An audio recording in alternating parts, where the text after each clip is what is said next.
Bien, continuando con esta serie de videos acerca de la redacción de una tesis de maestría, en el último video nos lo había dejado aproximadamente por este punto en el ítem en la descripción de materiales, terminando ya la descripción de materiales en el acero post-tensado.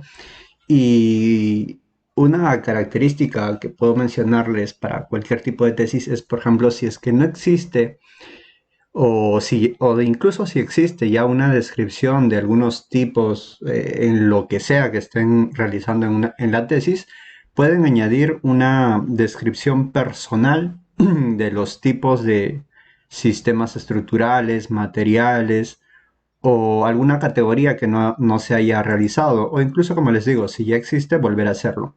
Acá lo que hice fue terminar de redactar esto sobre cómo es que se va a considerar el modelo del acero post-tensado, es la fórmula que describe su comportamiento, y algo más para cerrar esta parte del tema de materiales y entrar a la descripción de tipos de placas. El uso de estos materiales en un elemento puede ser diverso, es decir, existen distintas configuraciones que se pueden adoptar con estos tres materiales y ello lleva a distintas respuestas de placa, que por lo tanto una respuesta distinta estaría categorizando un tipo de placa estructural distinto.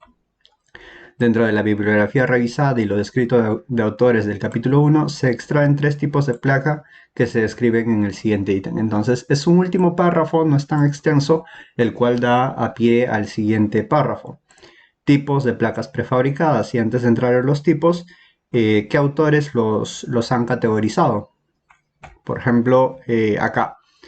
Ya algunos autores los habían descrito, Holden, Restrepo y Mander, con una categoría, aunque no era netamente de placas prefabricadas. Por ejemplo, esta de acá es monolítica. Entonces hay una diferencia con mi descripción.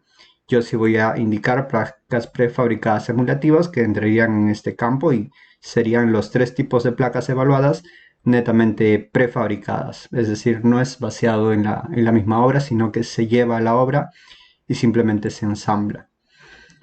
Bueno, quizás sobre la parte descriptiva no vaya a ser muy interesante para todos los lectores, pero lo que sí les debo mencionar es que donde se haya mencionado la evaluación de un tipo de esta categorización, se debería estar indicando. Por ejemplo, Smith, Kurami y McGinnis en el 2013 tienen un uso de estas placas. Kurami en el 2002 tiene otras. Otro está presentado por Holden. Y nosotros damos una descripción al final de cómo es el comportamiento de esta placa. Luego pasamos al otro tipo de placas prefabricadas postensadas, que es un intervalo entre las emulativas y las híbridas.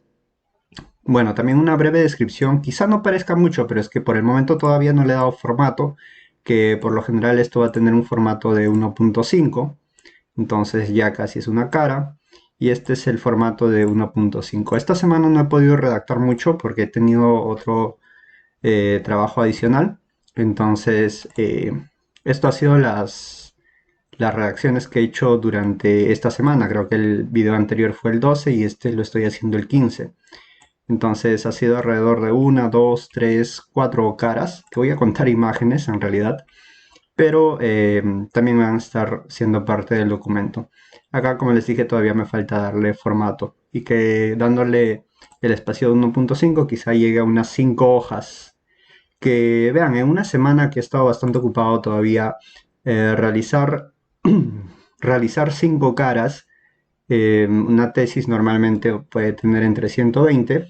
5 de 120 resulta ser el 4% de la cantidad de tesis. Entonces, es importante a veces trazarse metas de cuánto quieren escribir o hasta qué punto quieren llegar.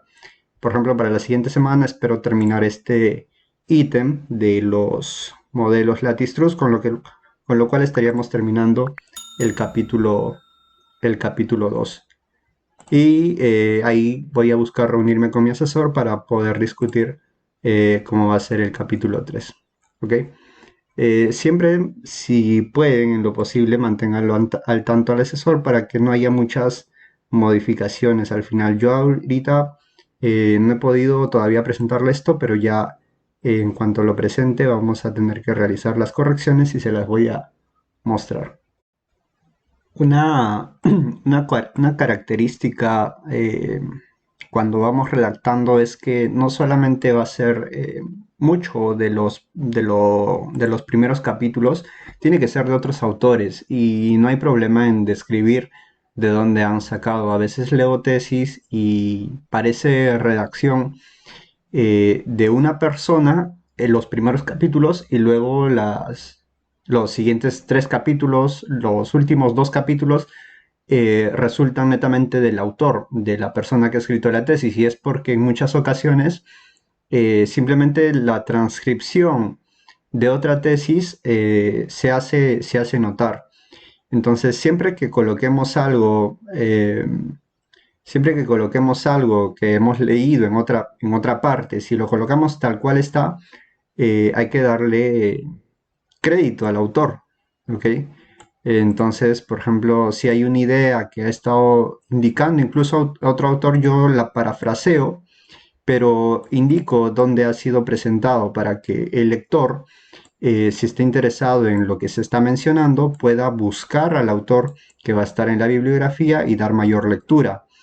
Y lo hago constantemente. Y si algo ya lo he indicado anteriormente en la tesis, simplemente lo mando a que vuelva a leer ese ítem donde ya se había mencionado o ya se había descrito anteriormente.